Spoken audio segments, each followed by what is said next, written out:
In macroeconomics, the economy is an organism. Rather than the micro approach, where we analyze the cells, in macro we're looking at the whole animal. And if the economy is an organism, then these are its vital signs. Look here at a graph of the business cycle. On the horizontal axis, we measure the flow of time. On the vertical axis, we look at changes in real GDP around a trend. That is the rate of change of real GDP. And look what you see. Expansion and bust. Boom and recession. And here, like riding on a roller coaster, the economy expands and contracts going up and down over time. Well, immediately you've got lots of questions. Why do we have these sharp spikes of boom? And why do we have these very large declines? What causes the business cycle? And what causes it to be very severe in some periods of history and more muted in others? In order to discuss the business cycle in detail, we have to have common vocabulary. And that's where we'll begin. How do you describe a business cycle? Let's begin with a graph.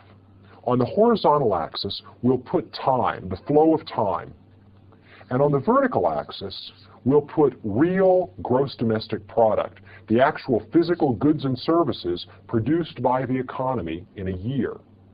Now, one of the things that happens over time is that technological progress and the growth of the labor force and the capital stock make an economy more productive. That is, what an economy is capable of producing tends to increase over time through the natural processes of growth. So we can begin by putting a trend line in this picture. That is, over time, if left to itself, the economy would tend to expand. That is, its capacity for production would grow larger and larger. So here's a trend line. This is what would happen if the economy were just growing on its own smoothly. But the economy never grows smoothly. Things happen. An oil price shock feeds into the mix. Businesses facing higher fuel costs lay off workers and produce less. And those workers with less income to spend stop buying things so that other stores are unable to sell their products and other factories shut down. Then when people start saving money, businesses are able to buy capital at lower interest rates, businesses begin to expand again, and the economy starts to grow. Like any organism, there's this kind of fluctuation or breathing or pulsing. The economy does not grow in the nice, smooth expansion of the trend line. Rather, it fluctuates around the trend line, sometimes growing faster than the trend line in what we call a boom or an expansion. Then, after a peak is reached, some event causes the economy to turn downward, growing less rapidly, or actually contracting in a recession. And then a trough is reached, and the economy begins to expand again. Expansion, peak, recession, trough, expansion, and the business cycle unfolds, snaking around the trend line. Let's make sure that we're clear on the definitions of the terms that we'll use throughout our discussion of business cycles. An expansion is a period where gross domestic product is rising more rapidly than the trend. An expansion is usually a period where business is booming and where employment is increasing. Maybe the unemployment rate itself is shrinking, or the number of jobs being created is rising rapidly. An expansion is called a boom if it's especially strong, that is, if the slope of the curve is especially steep. An expansion or a boom ends at its peak. At this point, the economy is now turning downwards. What causes it to turn downwards? Sometimes the economy is simply overheated. It's grown so rapidly that the price of some raw materials is beginning to rise. There is inflation in producer prices. The Federal Reserve, trying to prevent general inflation, will then tighten the money supply, making credit harder to get and making businesses unable to keep up the pace of expansion. So we reach this peak at which the economy is now going to begin to deflate. When the economy begins to expand less rapidly, or actually to contract, we slip into a recession. A recession used to be defined as 2 consecutive quarters of negative real GDP growth. But now, in general, a recession just means a period of significantly slower growth. And especially if that period of slower growth lasts 6 months or more, everyone agrees that we're in a recession. A recession is a period where unemployment may be rising, or certainly the rate at which new jobs are created has slowed. Sometimes during the recession, prices will actually fall, but usually a recessionary period is one where inflation is much, much less of a problem. Price pressure is off because businesses are not expanding rapidly. The recession ends at its lowest point, which is a trough.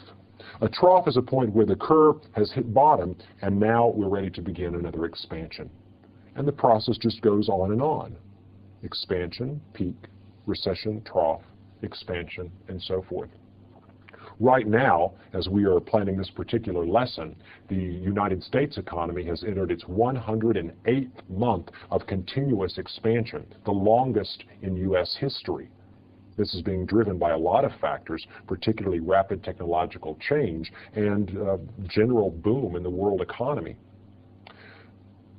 A depression, like the U.S. suffered in the 1930s, is a recession that is especially long and deep. There's no good scientific definition for what a depression is, but everybody seems to know when we're in one. And the 1930s was the last real depression that we've suffered. But a depression could come again anytime the economy contracted for a long period of time into an especially low trough. So, we have a cyclical nature of our economy. As the economy booms, we tend to see diminishing unemployment, rapid job creation, rising prices, rising interest rates, until finally we reach a peak. At this point, the economy slips into a contraction or recession. Price pressure is off. There are not as many jobs created, and unemployment begins to rise. Then we reach the trough, and the economy begins to expand again, sometimes with the help of government policy. So why should we care then about this business cycle? Well, in periods of recession, there are severe costs imposed on our economy. Recessions have social costs, like increases in alcoholism, increases in domestic violence and divorce. Many social problems are exacerbated when the economy is having trouble. However, there are some good things that actually come from a recession. During periods of recession, when people are laid off of work, it gives them an incentive and an opportunity to seek work elsewhere. Usually businesses lay off their least productive workers whose skills are least well suited to their particular industry in a period of downturn. This then frees those workers to look for more productive employment in other sectors. So there's an efficiency gain during recessions to having people reallocate into other jobs. Another thing that happens is a recession is good for your trade balance. People don't tend to import as many goods when the economy is slipping into recession because household incomes are lower and people are buying less of everything, including imported goods. It also tends to reduce the inflation rate whenever there is a recession. And those firms that are less efficient get pushed out of the market, and their capital can be re-employed in other industries. Let's look one more time at the historical diagram that we began with. In this historical diagram, we can see the business cycle over the last 140 years. We see periods like the Civil War, where the mobilization of the economy for wartime created a rapid rise in the real gross domestic product, around 6% annual growth rate. We see the recovery of 1895, which followed the panic of 1893. The panic itself created a recession, but then the economy boomed during 1985. World War I was an occasion for rapid economic growth as the economy mobilized for war.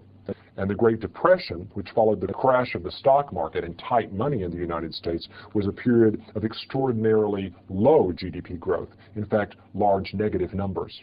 But the economy largely recovered during World War II, whenever all of our resources were brought to bear on the war effort. The Vietnam War was a period of boom when prices and employment rose rapidly in the United States. But ever since the Great Depression and World War II, government policy has tended to create a less severe business cycle than we experienced in the years before very active policy. That is, one of the things we're going to study in macroeconomics is how government policy can mute the business cycle, leading to lower highs and less severe lows.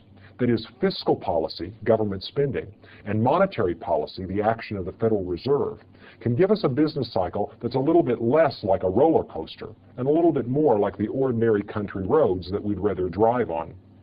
So, as we continue our study of macroeconomics, we'll be looking at recessions and booms, troughs and peaks, and the trend of the economy in response to technological progress and growth in more detail.